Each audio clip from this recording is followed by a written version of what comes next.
এই আপনি পরিদর্শন করলেন, তাদেরকে কি পরামর্শ দেওয়া যায় বা যে কৃষি বা আপনাদের ইয়োনো মহোদয় আসলে সার্বিক বিভিন্ন কৃষি বিষয় নিয়ে কার্যক্রম চালিয়ে যাচ্ছে। কিভাবে এই কৃষকরা আরো উন্নতির দিকে যেতে পারে সেই বিষয় নিয়ে যদি একটু আপনাকে ধন্যবাদ। এখানে আমাদের ২ জন প্রবাসী, তারা দেশে আসলে এই যে কৃষি উদ্যোক্তা হিসাবে এখানে যে বোরো চাষ করেছেন, এই চাষ করে দেখে আমার কাছে খুব ভালো লেগেছে।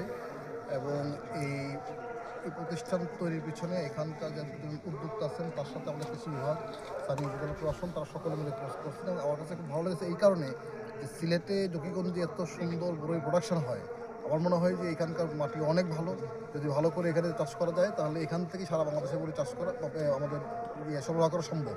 এখানে একটি চ্যালেঞ্জ আছে বড়ির বাজারজাতকরণ। বাজারজাতকরণ যাতে সহজে করা যায় এবং উদ্যোক্তারা যেন সঠিক মূল্যটা পায়, সেটা আমরা এনশিওর করার চেষ্টা করবো। এটা দেখি ইলেকশনের পরই আমরা দেখি কীভাবে তাদেরকে সহযোগিতা করা যায়।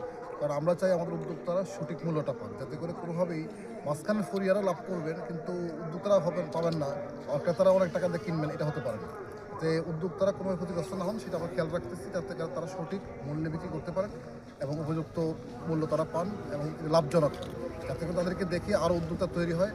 আমরা চাই আমাদের এই জকিগঞ্জ বা তথা সিলেটের সকল জমি চাষের আওতায় আসুন। তো এখানে যারা এই উদ্যোগটা নিয়েছেন, তাদেরকে আমি অভিনন্দন জানাই, সাধুবাদ জানাই। এবং এর সাথে যারা সহযোগিতা করেছেন, কৃষি বিভাগ থেকে শুরু করে স্থানীয় জনপ্রতিনিধি বা জনগণ যারা সহযোগিতা করেছে, এলাকার মুরব্বীরা, তাদেরকে আমি ধন্যবাদ জানাই। এবং একইভাবে আমি অনুরোধ করব এই প্রতিষ্ঠানটা যাতে টিকে থাকে এবং ভালো কিছু করতে পারে, এই জন্য সকলের সহযোগিতা অব্যাহত থাকে। নতুন উদ্যোক্তাদের জন্য আসলে সহযোগিতা কতটুকু অবশ্যই থাকবে। আপনারা জানেন যে কৃষি বিভাগ, আমরা বিভিন্ন কৃষি লোন দেওয়া হয় এবং যদি কেউ চাষ করতে চায়, সেখানে কৃষি বিভাগ থেকে প্রশিক্ষণ দেওয়া হয়। তখন প্রশিক্ষণ এবং লোনের দুটি ব্যবস্থা কিন্তু আমাদের বিভিন্নভাবে আছে। এটা আমরা চাই আমাদের উদ্যোক্তা, একজন সাহসী সফল উদ্যোক্তা দরকার আমাদের।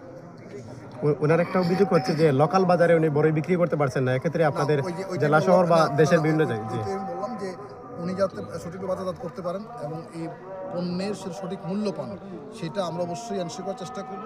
কারণ আমরা ক্রেতারা কিনে ১৫০ টাকা ৬০ টাকা দরে, আর ওনাকে বিক্রি করতে অর্ধেক দাম আরও কম দামে।